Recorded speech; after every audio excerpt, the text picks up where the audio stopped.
Episode 11 disclaimer दोस्तों, ये कहानी केवल एक काल्पनिक रचना है। ये केवल लेखक के द्वारा रची गई यह एक कहानी है। इसका वास्तविक जीवन से कोई भी संबंध नहीं है, लेकिन अगर फिर भी इस कहानी के नाम पात जगह या कोई दृश्य किसी वास्तविक जीवन से मिलते हैं तो ये केवल एक सहयोग है। कृपया आप कहानियों को केवल मनोरंजन की दृष्टि से ही सुनें, और साथ ही अगर आप इस चैनल हिंदी रियलिस्टिक स्टोरीज पर पहली बार आए हैं तो चैनल को सब्सक्राइब और वीडियो को भर लाइक करना ना भूलें। धन्यवाद।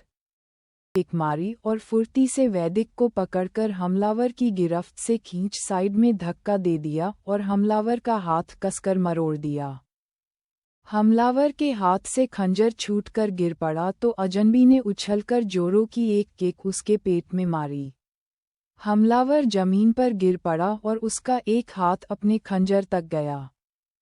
उसने फुर्ती से खंजर उठाकर लेटे हुए ही अजनबी के पैर पर वार किया और बिजली की तेजी से उठकर वहां से भाग गया। खंजर के अचानक हुए वार से अजनबी का ध्यान बस जरा सा भटका था और हमलावर ने उसी का फायदा उठा लिया था। उधर वैदिक हमलावर की पकड़ से छूटकर जमीन पर गिर पड़ा था और उसकी चीख निकल गई थी। उसने मुड़कर देखा तो वह अजनबी व्यक्ति हमलावर से जूझ रहा था। दोनों ने ही अपने चेहरे पर नकाब पहने थे तो वैदिक किसी का चेहरा नहीं देख पा रहा था। तभी हमलावर भागने में कामयाब हो गया और कुछ दूर पर खड़ी एक गाड़ी में बैठकर भाग गया। कौन हो तुम? और वो कौन था? वैदिक ने कराहते हुए पूछा। लेकिन अजनबी ने वैदिक की बात का कोई जवाब नहीं दिया। उसने पॉकेट से अपना रुमाल निकालकर अपने घायल पैर पर बांध खंजर को एक कागज में लपेटा और पास खड़ी अपनी बाइक के बास्केट में डाला। फिर वैदिक के पास उसे सहारा देकर उठाया और उसके घर के दरवाजे तक पहुंच डोरबेल बजाकर दरवाजा खुलने से पहले वहां से चला गया। वैदिक घायल तो हुआ था लेकिन उसका जख्म बहुत गहरा नहीं था। बेटा, ये क्या हुआ तुम्हें? तुम ठीक तो हो ना? माँ पापा वैदिक को घायल और खून बहता देखकर घबरा गए। बेचारे पहले से ही टूटे हुए थे और अब वैदिक का ऐसा हाल देखकर उनके होश उड़ गए थे। गली में चल रहे इस कांड को देख वैदिक का एक पड़ोसी भागकर मोहल्ले के डॉक्टर को बुला लाया था। डॉक्टर ने आते ही वैदिक की मरहम पट्टी की और कहा, शुक्र है कि घाव ज्यादा गहरा नहीं है, लेकिन गिरने से उसके पांव में मोच भी आ गई है। कुछ दवायां लिख देता हूँ, समय पर देते रहिएगा और हर दूसरे दिन मेरी क्लिनिक में आकर ड्रेसिंग करवा लीजिएगा। पैरों की मोच के लिए एक मलहम है और मेडिकल स्टोर से क्रेप बैंडेज अभी मंगवा लीजिए ताकि मैं मोच वाली जगह पर बांध दूं। जी डॉक्टर, कहते हुए वैदिक के पापा सुधीर जी ने डॉक्टर से पर्चा ले लिया और पास के मेडिकल स्टोर के लिए निकल गए। तुम अब कहीं नहीं जाओगे? नहीं करनी हमें कोई रिपोर्ट? क्या भगवान हमसे आंखें फेर कर सो गए हैं?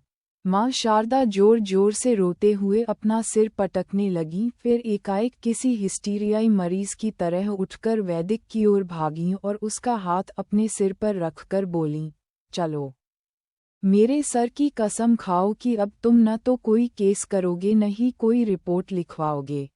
तुम्हारी माँ ठीक कह रही है बेटा। आज तुम्हें कुछ हो जाता तो हम जीते जी मर जाते।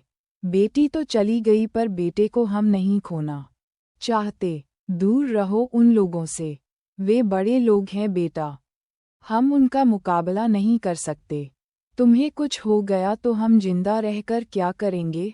मेडिकल स्टोर से बैंडेज और दवाइयाँ लेकर पहुँचे सुधीर जी ने पत्नी की बात सुन ली थी और अब भर्राए गले से उसका समर्थन कर रहे थे।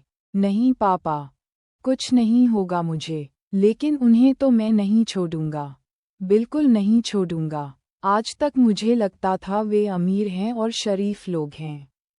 दीदी के गायब हो जाने से सदमे में हैं, लेकिन आज मुझे यकीन हो गया पापा की दीदी के गायब होने में भी जरूर श्रीमन का ही हाथ है।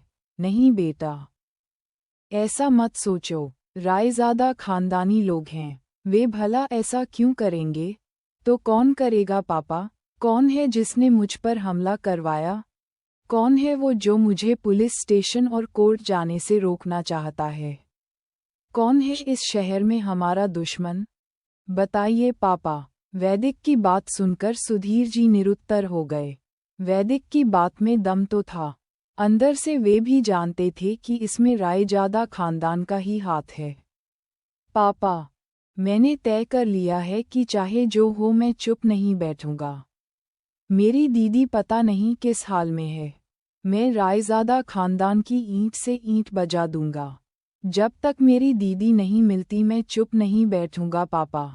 मेरे जो दोस्त मीडिया में हैं मैं उनकी मदद लूंगा।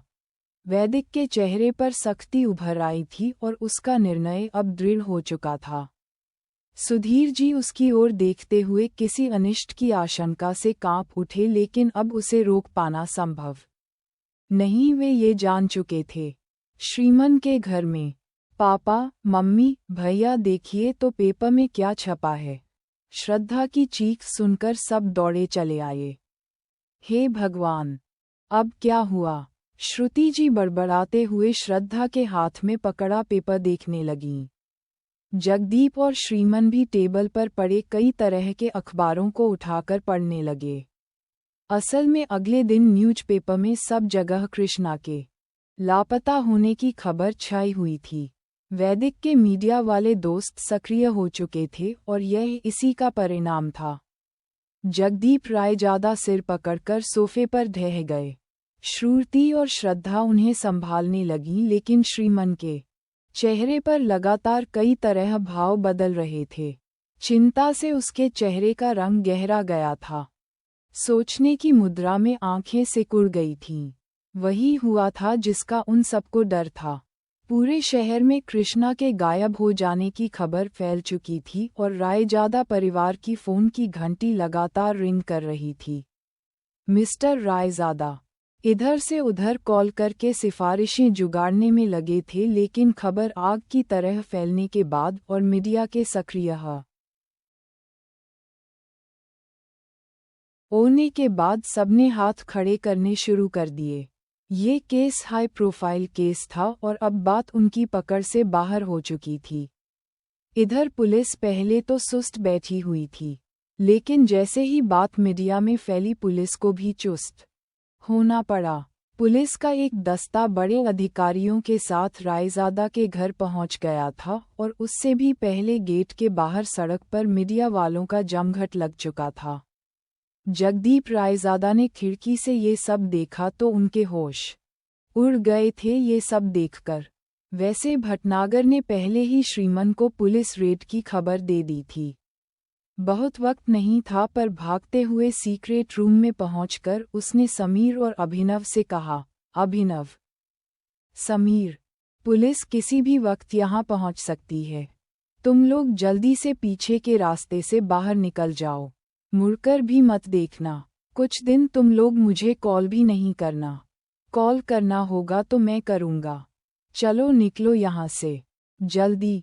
उसकी बात सुनकर अभिनव और समीर दोनों पीछे के रास्ते से निकलकर बाहर की ओर भागे। बाहर निकलकर दोनों एक दूसरे की तरफ देखकर मुस्कुराए और समीर ने तुरंत बॉस को फ़ोन लगा दिया।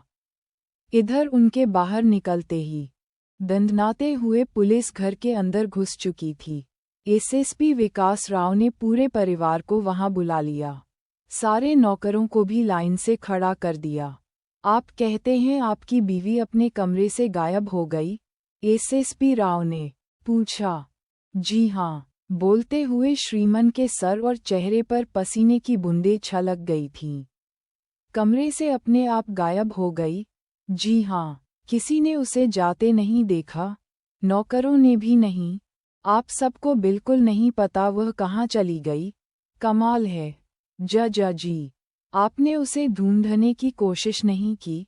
जी बहुत की। उसके घरवालों से पूछा, पूरे शहर में उसे ढूंढा, हर जगह। थूक निगलते हुए श्रीमन ने सफाई दी। पर पुलिस में कंप्लेंट नहीं की? क्यों? जी हम करने वाले थे, लेकिन क्या? देखिए ढूंढकर तो रहूंगा मैं उसे। जिंदा या फिर मुर्दा, एक एक शब्द पर जोर देते हुए और उन सबको घूरते हुए जब एसएसपी विकास राव ने ये बात कही तो जगदीप रायजादा सहित पूरा रायजादा परिवार हिल गया। फिर एसएसपी विकास ने सबसे पूछताछ की, घर के सदस्यों से लेकर नौकरों तक सबसे सवाल पूछे और पूरे घर की तलाशी ली। एसएसपी विकास राव बहुत ही चुस्त आदमी था, उड़ती चिड़िया कर पर गिनने वाला। उनकी टीम ने घर का कोना खंगाल डाला, घर की छत, टंकी, कुछ भी नहीं छोड़ा, पर कृष्णा का कोई सुराग उन्हें नहीं मिला। अलबत्ता उसे सीक्रेट रूम में जाता देखकर श्रीमन के होश उड़ गए। पता नहीं क्यों, पर उसे लगा कि वह एसएसपी जानता था इस बारे में। जी, उस सीक्रेट रूम में जो कुछ मिला हमने कब्जे में ले लिया है। मुझे पूरी उम्मीद है कि कुछ हमारे काम का भी है, विकास राव ने एक कोने में जाकर किसी को फोन पर करते हुए बताया। कृष्णा के घर में इधर हमले में वैदिक को चोट लगी हुई थी तो वह डॉक्टर के निर्देश पर कुछ दिन घर पर था, लेकिन अगली सुबह जब उसके पापा सुधीर जी दूध लेने के लिए घर से बाहर निकले तो उन्हें कुछ दूर जाकर एहसास हुआ कि कोई उनका पीछा कर रहा है। उन्होंने मुड़कर देखा, एक लंबे कद का आदमी जिसने सिर पर हेलमेट लगा रखा उनके पीछे चल रहा था। उन्हें कुछ अजीब लगा, वह आदमी लगातार उनके पीछे लगा हुआ था। सुधीर जी घबराकर तेज कदमों से चलने लगे और उन्होंने देखा कि वह आदमी भी उनके पीछे तेजी से स्पीड बढ़ाते हुए चलने लगा था। अब तो उन्हें लगा कि उनकी जान को भी खतरा है। जब कुछ सुझाई न दिया तो सुधीर जी दौड़कर करीब के एक मंदिर की ओर बढ़ने लगे। उन्होंने मुड़कर देखा, वह आदमी भी उनके पीछे मंदिर में घुस आया था। वे छुपने के लिए तेजी से मंदिर के पीछे की तरफ भागे कि तभी